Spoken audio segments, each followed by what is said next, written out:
Assalamualaikum warahmatullahi wabarakatuh. Sahabat beriman, sudah tahu kan dengan keturunan Rasulullah satu ini? Cara dakwanya yang lembut, dibalut dengan style pakaian yang tidak seperti Habib pada umumnya. Mencatatkan nama Habib Husain Ja'far Al-Hadar di mata masyarakat Indonesia sebagai cerminan Rasulullah dalam menyiarkan agama Islam. Namun, sebelum Habib Ja'far dan Habib lainnya bisa tenar, bahkan memiliki banyak penggemar, tahu tidak bagaimana keturunan Rasulullah bisa sampai ke tanah Nusantara? Ya, seperti kata pepatah, tak kenal maka tak sayang loh. Karena itu sebagai bukti rasa cinta kita kepada Rasulullah dan keturunannya, tetap tonton terus video ini hingga akhir agar tidak sesat. Bagi umat muslim Indonesia, ketika menyebutkan nama Nabi Muhammad beserta dengan pendahulu-pendahulunya, maka kebanyakan masyarakat kita hanya bisa menyebut 2 hingga 3 nama mentok pada nama kakek beliau, yakni Abdul Muthalib. Menariknya, satu di antara banyaknya bukti kerasulan Nabi Muhammad yang bisa diketahui oleh manusia-manusia di zaman sekarang ini adalah dengan melihat silsilah nasab beliau. Pasalnya, apabila mengulik berbagai literatur sejarah, silsilah nasab Nabi Muhammad tidak hanya berhenti sampai nama sang kakek Abdul Muthalib, melainkan kita bisa merunutnya lebih jauh dan menemukan sebuah fakta di mana nasab Rasulullah SAW ternyata sampai kepada Nabi Ibrahim alaihissalam. Mungkin di antara kalian ada yang merasa heran kali ya, loh kok bisa nasab Nabi Muhammad bisa bersambung hingga ke Nabi Ibrahim? Apalagi Nabi Ibrahim sendiri bukanlah bangsa Arab lantaran terlahir di salah satu daerah Irak yang dulunya disebut Babilonia. Nah, untuk lebih memudahkan mengetahui silsilah Rasulullah bisa sampai ke Nabi Ibrahim, kita akan membagi nasab Nabi Muhammad menjadi 2 bagian. Bagian pertama adalah nasab Ibrahim.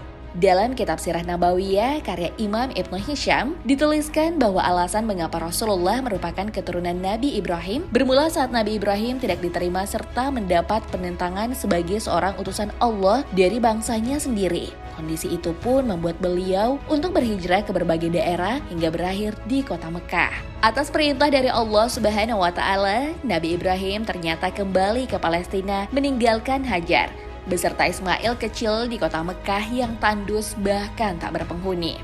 Siapa sangka kedatangan Hajar dan Nabi Ismail di Mekah ternyata menjadi tonggak sejarah peradaban umat Islam di kota tersebut. Tahun demi tahun berlalu, Nabi Ismail yang sudah menikah semakin memantapkan hatinya menyebarkan ajaran Islam di kota Mekah dan sekitarnya. Dari pernikahan Nabi Ismail lahirlah seorang putra bernama Nabat dan terus berlanjut sampai ke Rasulullah.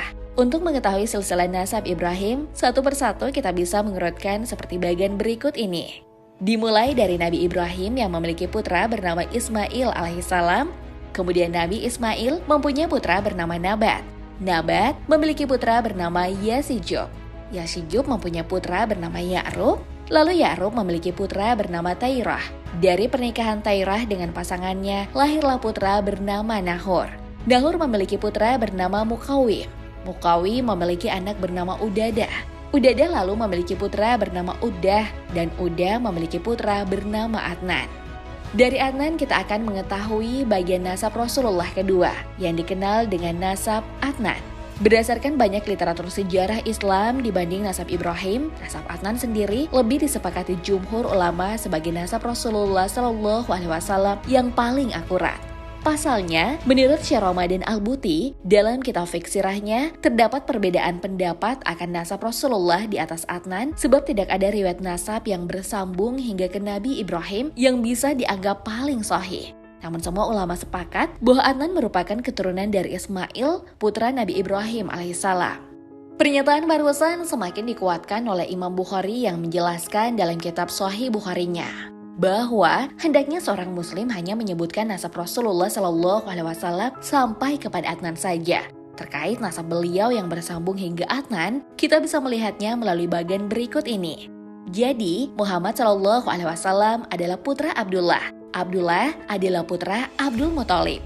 Abdul Muthalib putra dari Hashim. Hashim putra dari Qusay. Qusay putra dari Kilab. Kilab putra dari Murrah. Murrah putra dari Ka'ab. Ka'ab putra dari Luay. Luay putra dari Golib. Golib putra dari Fihr. Fihr putra dari Malik. Malik putra dari Nadar.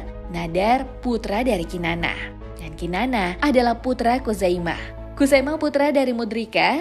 Mudrika putra dari Ilyas. Ilyas putra dari Mudar. Mudar putra dari Nizar. Nizar putra dari Ma'at. Dan Ma'at adalah putra dari Adnan. Bagaimana? Dari dua bagian nasab barusan, kita akhirnya bisa melihat hubungan darah antara Rasulullah SAW dengan Nabi Ibrahim dari Adnan. Selanjutnya mari kita berpindah pada silsilah atau awal mula keturunan Rasulullah bisa sampai ke bumi Nusantara. Sudah bukan rahasia lagi, di Indonesia gelar Habib dan Said menjadi julukan terakrab untuk mengenali para keturunan Rasulullah SAW. Akan tetapi, apabila kita ingin mengetahui lebih detail jalur nasab seorang Habib, maka bisa kita melihat marga yang melekat pada nama terakhir mereka. Sebenarnya, asal-muasal keturunan Nabi Muhammad bisa sampai di Indonesia, bermula dari kedatangan Bani Alawin atau salah satu keturunan Rasulullah yang hampir sebagian besar berdomisili di Hadramaut Yaman. Menurut Musa Kazim, dalam jurnal melacak asal-usul Habib di Indonesia, Bani Alawin dipelopori oleh generasi ke-7 keturunan Sayyidina Husain, bernama Ahmad bin Isa al-Muhajir, yang hijrah dari Basra ke Hadramaut. Alasan beliau hijrah ke Hadramaut dikarenakan untuk menghindari banyaknya fitnah di Irak pada masa dinasti Abbasiyah. Saat hijrah, Ahmad bin Isa al-Muhajir tidak datang seorang diri, melainkan bersama dengan putranya bernama Ubaidillah. Ketika di Hadramaut inilah, Ubaidillah dan istrinya yang dikaruniai 3 orang anak, kemudian membentuk beberapa marga berdasarkan nama ketiga anaknya, yaitu Alawi, Ismail, dan Jadid. Namun siapa sangka, dari ketiga anak Ubaidillah tersebut, hanya Alawi yang memiliki generasi dan terus-menerus berkembang setiap tahunnya, hingga dikenallah keturunan Alawi dengan sebutan Alawin atau Ba'alawi. Setelah keturunan Rasulullah bermarga, Alawin ini semakin berkembang di Hadramaut. Mereka pun datang ke Indonesia sekitar abad 13 Masehi dengan tujuan menyebarkan ajaran Islam seperti yang dilakukan oleh nenek moyang mereka, Rasulullah SAW. Almarhum Habib Zain Umar bin Smith yang dulunya pernah menjabat ketua Rabithah Alawiyah atau organisasi yang bertanggung jawab mencatat keturunan Rasulullah di Indonesia mengatakan, Alawin dari Yaman yang datang ke Indonesia berasal dari kalangan ulama sekaligus pedagang. Mereka berdagang sambil berdakwah, bahkan banyak di antara mereka yang menikah dengan wanita-wanita Nusantara. Tak heran, pada periode tersebut, dakwah Islam berkembang begitu pesat sehingga tersebar di seluruh penjuru Nusantara. Puncaknya saat memasuki abad 15 hingga 17 Masehi. Dakwah Islam yang dibawa oleh keturunan Rasulullah tak hanya bisa dirasakan oleh bangsa Indonesia, namun mampu dinikmati hampir di seluruh penjuru Asia Tenggara. Sayangnya pihak Rabithah Alawiyah sendiri belum bisa mengidentifikasi siapa sosok keturunan Rasulullah dari marga Ba'alawi yang pertama kali berlabuh di Pulau Nusantara. Akan tetapi, sekalipun informasi tersebut belum terungkap, yang pasti hampir semua marga Habib di Indonesia berasal dari keturunan Alawi bin Ubaidillah. Bahkan 5 marga keturunan Rasulullah yang sekarang hidup bersama dengan kita seperti Al-Atas, Al-Haddad, As-Sagaf, Al-Idrus, dan Al-Habsyi. Semuanya keturunan Alawi bin Ubaidillah.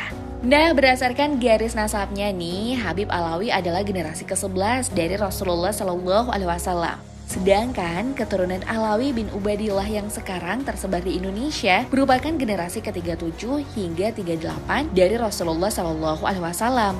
Untuk jumlah keseluruhan Habib di Indonesia, Habib Zain bin Umar pernah mengatakan, jika jumlahnya belum diketahui, yang jelas angkanya bisa melebihi 1 juta populasi. Nah, sebagai penutup, berikut nasab Syahid Alawi bin Ubaidillah yang keturunannya memberi pengaruh besar bagi bumi Nusantara. Habib Alawi memiliki nama lengkap Alawi bin Ubaidillah, bin Ahmad, bin Isa al-Muhajir, bin Muhammad an-Nakib, bin Ali bin Ja'far, bin Muhammad, bin Ali bin Husain, bin Fatimah binti Rasulullah SAW. Sahabat beriman, data-data terkait sejarah serta informasi keturunan Rasulullah di Indonesia yang kalian simak dalam video ini sebagian besar masih bersifat umum. Karena itu, jika kalian menemukan suatu fakta tentang keturunan Rasulullah yang pertama kali datang ke Indonesia, jangan lupa tulis di kolom komentar. Wallahu a'lam bishawab. Wassalamualaikum warahmatullahi wabarakatuh.